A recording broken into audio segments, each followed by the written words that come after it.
I'm 53 and still hustling at work. I've got my sights set on retiring when I hit 62. When that time rolls around, I'm looking at a monthly income of about $6,000. Today, we're going to go over this, what I call the mailbag. We're just going to take a question that I received by email, and I'm going to answer it here in today's show. My name is Tommy Cloud. I am the founder of Third Act Retirement Planning, a company that I started back in 2000 after I graduated from college with a degree in finance. I am a certified financial planner and qualified Kingdom advisor. Let's go ahead and dive in and take a look and see if this person who's off, the rest says, plus I'll be getting around $2,200 from Social Security each month. So that makes $8,200. I've got some dough invested in annuities, about $460,000 to be exact. I've also got a 403B, a 457, a Roth IRA, and some money market accounts that altogether total $650,000. I've got a house, but I'm still paying off a $180,000 mortgage. Each month, I've got bills to pay, like my mortgage, insurance, taxes, and HOA fees, which add up to about $2,500. My water and gas bill runs me about $350, and I usually rack up about $1,500 on my credit card. I'm trying to get a handle on what my financial situation will look like when I retire. Got any ideas on who I should chat with? Okay, I'm getting ready to do a screen share, and what you'll notice is that I'll skip through some parts because I don't want you to get bored or this video to take too long. So I'll start entering some information, then you'll see like a skip, and then you'll see more of me entering information, and then we'll finally get to the conclusion to see if this person is indeed, what's the question? Trying to get a handle on what my financial situation will look like when okay, here we are. So we're just going to start, entering this right in to the plan. Now, the employment income, I put 100,000, maybe I'll put 150 because they're saving quite a bit and they're only 53. So, and again, this is sudden wealth stewardship. When you retire, it is sudden wealth that you're actually going to take possession of. I mean, they're talking about having, $650,000 suddenly when they want to retire. So it certainly fits with what we do.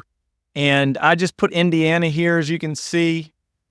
I entered the date of birth, just made it up to get them to 53, age 53. That was the most important thing. And we'll go to the next pieces of information I need to enter. We're not going to really, enter in any of this. These are details that we don't have anyway. We're not going to enter these in either. We don't know so they want to retire at 62. We'll put that they live to, let's say, we'll do 85. That's, 23 years of retirement. That's a good amount of time.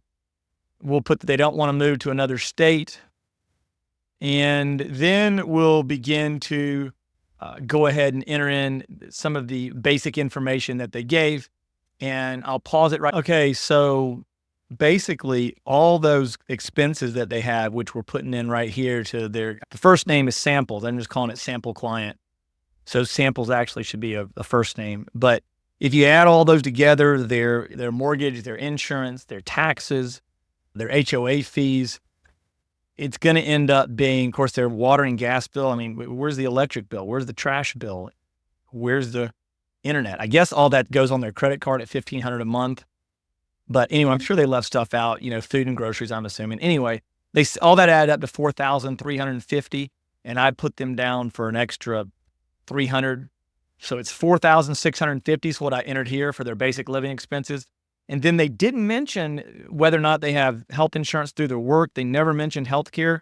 So I went ahead and put that in, and that's going to, start out at, over, $5,000 a year. You can see right here, kind of how that's going to work, but it'll, start out and, we put the out of pocket in there as well. And then eventually it'll kick into Medicare. But, the first couple of years prior to Medicare, they're going to be paying, $14,700. So we've got that budgeted in as well. A robust health budget. So if nothing else, they'll be able to pay for where they're living, and they'll be able to pay for their health care. I didn't add any type of goals like, traveling or home improvements or starting a business or leaving money to, an inheritance. Nothing like that. I just put in basically what they have. They can have their basic living expenses plus a robust budget for healthcare. Okay, so now I'm going to go in there and enter the assets that they mentioned. And all right, I want to interrupt this programming for a little station identification is what I like to call it. I've been in this industry since 1998. I studied finance in college as well. And of course, my dad was in this industry. He was on the tangible assets side doing more precious metals and real estate. So this is something that I've been familiar with for quite some time, and I have 4 advanced degrees as well, and I'm really excited to start up this channel again. I did some YouTubes about a year or 2 ago and then kind of took a break from it. I've started back up. I'm really excited to get to 100 subscribers by the end of this year. So if you're getting something out of this video or any of my other videos, I encourage you to go ahead and, as they say, smash the like button down there, and more content will be coming out. And there's more ways that hopefully some of the content will be helpful to you and your family. And now, keep this train rolling.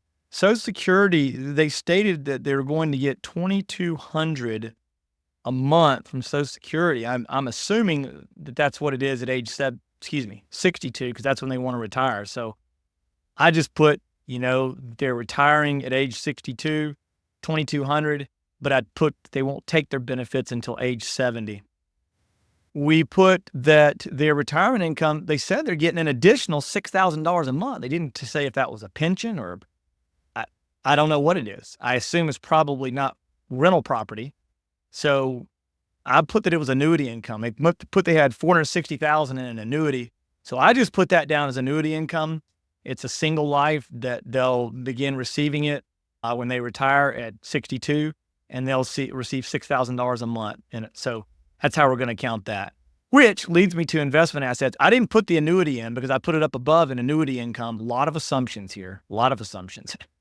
I just called this 401k. They said they had $650,000 in a 403b, a 457, a Roth IRA, and a money market account. It all totaled $650,000. So I just put 401k.